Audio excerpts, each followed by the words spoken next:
एक जंगल में पीलू और बुलबुली नाम की दो बहनें रहा करती थी। दोनों का स्वभाव एक दूसरे से बहुत अलग था। बुलबुली शहर जाने की सपना देखा करती थी।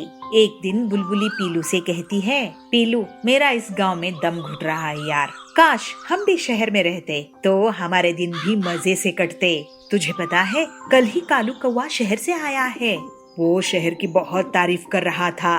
पीलू अपनी बहन को समझाते हुए कहती है, लेकिन दीदी क्या तुम्हें पता है शहर में रहना कितना कठिन हो गया है।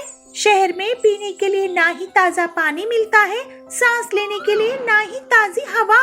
उसकी बहन उसे डांट देती है, अरे चुप रे, बड़ी आई शहर की बुराई करने वाली, तुझे ये सब कैसे पता। पीलू फिर से कहती है, अरे दीदी ये सब मैंने अखबार में पढ़ा था। पीलू तुझसे ना कुछ भी कहना बेकार है, तुझे तो गांव ही अच्छा लगता है, मैं जा रही हूँ कालू कौवे से मिलने। ऐसा कहकर बुलबुली चिड़िया वहाँ से चली जाती है और कालू के पास पहुँचकर बुलबुली कहती है, कालू मुझे भी शहर जाने का बहुत मन करता है, लेकिन क्या करूँ, जब भी मैं अपनी मम्मी पापा से कहती हूँ तो मुझे डांटने लगते हैं। इस पर कालू कहता है, अरे बुलबुली इसमें इतना डरने की क्या बात है, अगर तुझे शहर चलना है तो तू मेरे साथ चल। कब तक तू अपने बूढ़े माँ बाप के लिए अपनी जिंदगी बर्बाद करती रहेगी।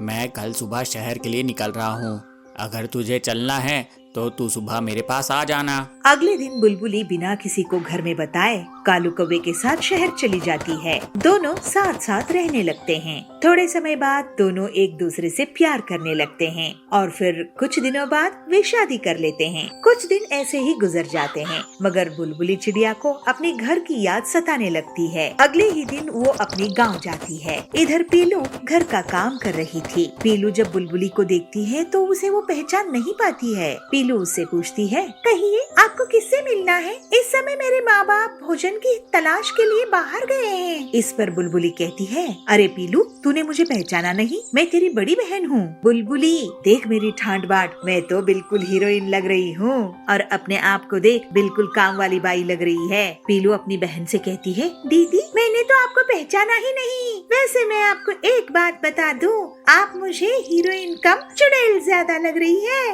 मैं तो आपको पहचान नहीं पाई। और सुनो, इसी वक्त यहाँ से चली जाओ, वरना मम्मी पापा आ गए तो आपको धक्के मार कर बाहर निकालेंगे। उसकी बहन उसे कहती है, पीलू तुम ना मुझसे जल रही हो, इसीलिए ये सब कह रही है, मैं तो मम्मी पापा को मिल के ही जाऊंगी। तो पीलू कहती है, उस दिन आपको मम्मी पापा का ख्याल नहीं आया जिस दिन आप घर छोड़ के चली गई थी, वो भी किसी को बिना बताए। तो बुलबुली कहती है, पीलू अब तू ज्यादा नहीं बोलेगी, मम्मी पापा की सेवा कर रही है, तेरे लिए वही बहुत है। तू गाँव की है और गंवार ही रहेगी, मुझे इस गाँव में नहीं रहना था, इसीलिए मैं शहर चली गई थी। मैं तो कहती हूँ अब भी कुछ नहीं बिगड़ा है, तू भी मेरे साथ शहर चल। आने दो मम्मी पापा को, मैं उनसे कहूँगी इस घर को बेचकर शहर में नया घर खरीद ले, तुझे भी शहर में रहने का बहुत मजा आएगा। तभी उनके मम्मी पापा वहाँ आ जाते हैं। उनके पापा कहते हैं, पीलू तूने इसे घर में क्यों आने दी, ये हम लोगों के लिए मर चुकी है, मेरी बस एक ही बेटी है और वो तू है, मुझे तो इसका मुंह भी नहीं देखना,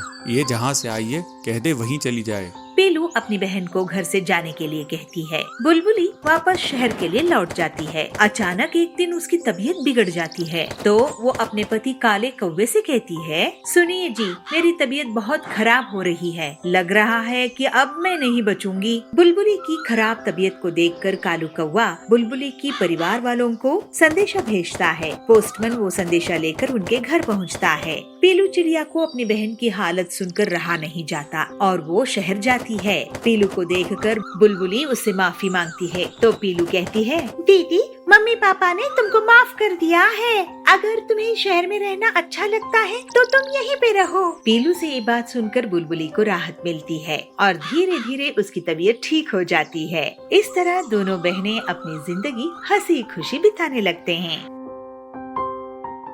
टूनी सुंदरवन में अपने माँ बाप के साथ रहती है। टूनी को चावल खाने का बहुत शौक है, वो पूरे दिन बस चावल ही खाती रहती है, रोटी को तो वो हाथ भी नहीं लगाती। अरे माँ ये क्या, रोटी चावल कहाँ है? चावल नहीं बनाया आज मैंने, यही रोटी बनाई है और चुपचाप खा लेने। अभी कल रात ही तो तूने बहुत सारे चावल खाए थे। मैं तो जा रही हूँ माँ, तुम ये खाओ अपनी ये रोटी, मैं कॉलेज में एक कड़ी चावल लेकर खा लूंगी। अरे बेटी इतने चावल मत खाया कर, तुझे ही आगे जाकर परेशानी होगी। अरे माँ कोई परेशानी नहीं होगी, तुम भी ना। टूनी अपने कॉलेज के लिए निकल जाती है और कॉलेज की कैंटीन में जाकर कड़ी चावल खाने लगती है। तभी उसके दोस्त उसके पास आते हैं। वो देखो वो बैठी है चावल, और देखो चावल ही खा रही है। अरे चावल, मेरा मतलब टूनी, तुम यहाँ खाना खा रही हो क्या? घर से नाश्ता करके नहीं आई? अरे नहीं, मम्मी ने रोटियां बनाई हुई थी ना, और तुम्हें तो पता है मुझे चावल ना मिले तो मेरी भूख मिटती ही नहीं है। हाँ हाँ जानता हूँ मैं, तभी तो मैंने तुम्हारा नाम चावल रखा हुआ है। टूनी पूरे दिन बस चावल ही खाती थी, उसे रोटी खाने का कोई शौक नहीं था। उसका तो पेट भी रोटी से ही भरता नहीं था, रोटी को तो वो छूती भी नहीं थी। ऐसे ही कुछ दिन बीत जाते हैं और टूनी की शादी सोनू नाम के लड़के से हो जाती है। शादी के अगले दिन वो सुबह सुबह रसोई में जाकर राजमा चावल बनाने लगती है। जब उसकी सास रसोई में आती है तो उसे देखकर कहती है, अरे बहू क्या बना रही है तू आज? माँ जी मैं तो राजमा चावल बना रही हूँ। क्या राजमा चावल? अरे बहू आज तो तेरी पहली रसोई है, तुझे तो आज कुछ मीठा बनाना चाहिए था, कि तू क्या बनाने लग गई? माँ जी सोनू जी को बहुत भूख लग रही थी, तो उन्होंने मुझसे कहा कि उनका राजमा चावल खाने का मन है, तो मैंने बना लिए।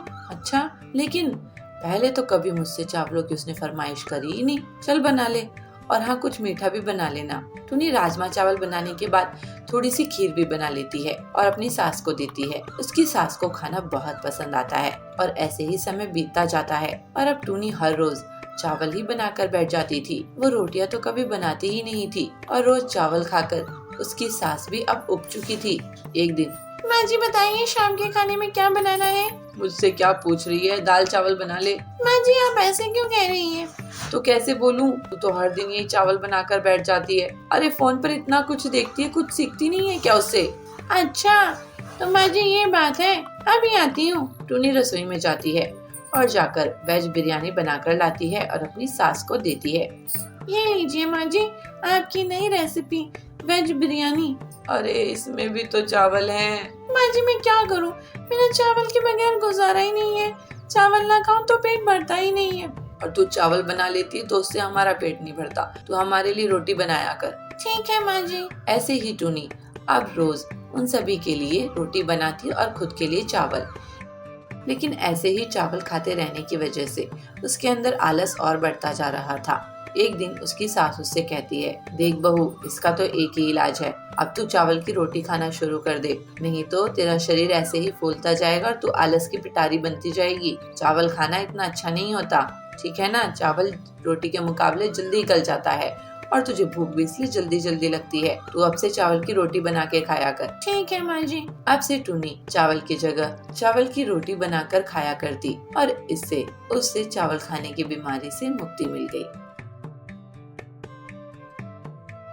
टूनी चिड़िया जंगल में अपने दो बच्चों सोनू और चिंकी चिड़िया के साथ रहती थी। टूनी के पति की कुछ साल पहले ही एक गंभीर बीमारी से मौत हो गई थी। तब से टूनी चिड़िया ही अपने बच्चों की परवरिश कर रही थी। टूनी चिड़िया बहुत ही भोली भाली और मासूम थी। वो कड़कनाथ सेठ के यहाँ मजदूरी का काम करके अपने बच्चों का पेट पालती थी। टूनी के दोनों बच्चे अभी बहुत ही छोटे थे, वो उड़ना भी नहीं जानते थे, लेकिन बेचारी टूनी को उन्हें ऐसे ही हालात में काम पर छोड़ के जाना पड़ता था। एक दिन, अरे बच्चों मैंने तुम्हारे लिए खाना बना दिया है, तुम इसे खा लेना, और हाँ एक दूसरे से लड़ाई झगड़ा नहीं करना, मैं काम पे जा रही हूँ, शाम को ही लौटूंगी। अरे नहीं मम्मी, हम दोनों तो बहुत ही प्यार से रहते हैं, है ना सोनू? हाँ चिंकी मम्मी आप चिंता न करो, आप जाओ। ठीक है तुम दरवाजा अंदर से बंद कर लो और कोई भी आए तो खोलना नहीं। टूनी ऐसा कहकर वहाँ से चली जाती है और कड़कनाथ सेठ के यहाँ जाकर मजदूरी करने लगती है। शाम को मजदूरी करने के बाद जब वो कड़कनाथ सेठ से पैसे लेने जाती है, कड़कनाथ सेठ उसे पैसे देता तो है और साथ ही साथ कहता है, टूनी चिड़िया तुम्हारे बच्चे तो बहुत छोटे छोटे हैं ना? हाँ साहब, पर क्या करूँ, पापी पेट के लिए काम तो करना पड़ता है, उन्हें छोड़कर आना पड़ता है। टूनी अब अपने बच्चों का और ख्याल रखना, क्योंकि हमारे जंगल में एक कल्लू नाम का बिल्ला आ गया है और मैंने सुना है कि वो बहुत ही क्रूर है। उसने तो कल मेरे ही पड़ोस में रहने वाली लूसी कबूतरी के 4 नवजात बच्चों को मार दिया और उन्हें खा गया। अब टूनी क्या करेगी? लेकिन आप तब तक बताओ कि 2 + 5 × 10 कितने होते हैं? टूनी तो ये बात सुनकर घबरा जाती है और वो तुरंत भागते हुए घर जाती है तो देखती है कि उसकी बेटी चिंकी घर पर नहीं है। सुनो, चिंकी कहाँ है? माँ, चिंकी को उसके कुछ दोस्त बाहर बुला रहे थे खेलने के लिए, तो वो चली गई, लेकिन माँ वो अभी तक वापस नहीं आई। हे भगवान, अब मैं क्या करूं? टूनी चिंकी को पूरे जंगल में ढूंढती है, लेकिन उसे चिंकी कहीं नहीं मिलती। टूनी का अब रो रो कर बुरा हाल था। तभी लूसी कबूतरी उसके पास भागते हुए आती है और कहती है, टूनी, मैंने चिंकी को अभी अभी देखा। उसे ना कल्लू बिल्ला उठाकर कहीं ले जा रहा था। मैंने उसे रोकने की कोशिश भी की टूनी, लेकिन देखो उसने अपने पंजों से मुझे भी घायल कर दिया। जाओ जल्दी, कहीं वो कल्लू बिल्ला उसे कुछ कर ना दे। टूनी लूसी की बताई गई दिशा की ओर जाती है और वहीं कल्लू बिल्ला अब चिंकी को पकड़कर उसे एक रस्सी से बांध देता है और कहता है, आज मुझे कई दिनों बाद एक चिड़िया का बच्चा मिला है। चिड़िया के बच्चे तो खाने में बहुत ही स्वादिष्ट होते हैं। आज तो मैं तेरा सूप बनाकर पीऊंगा। मेरी मम्मी तुम्हें छोड़ेगी नहीं। अच्छा, तुम्हारी मम्मी कहीं की कलेक्टर है क्या? अब तो देखो मेरा पानी भी खौल रहा है, अब तुम इसके अंदर जाओगी। कल्लू बिल्ला चिंकी की रस्सी खोल देता है और उसे जैसे ही खोलते हुए पानी में वो डालने वाला होता है कि तभी टूनी चिड़िया उड़ते हुए उसे कल्लू बिल्ले के पिंजे से उड़ाकर ले जाती है। लेकिन कल्लू बिल्ला कहता है, छोड़ूंगा नहीं तुझे मैं।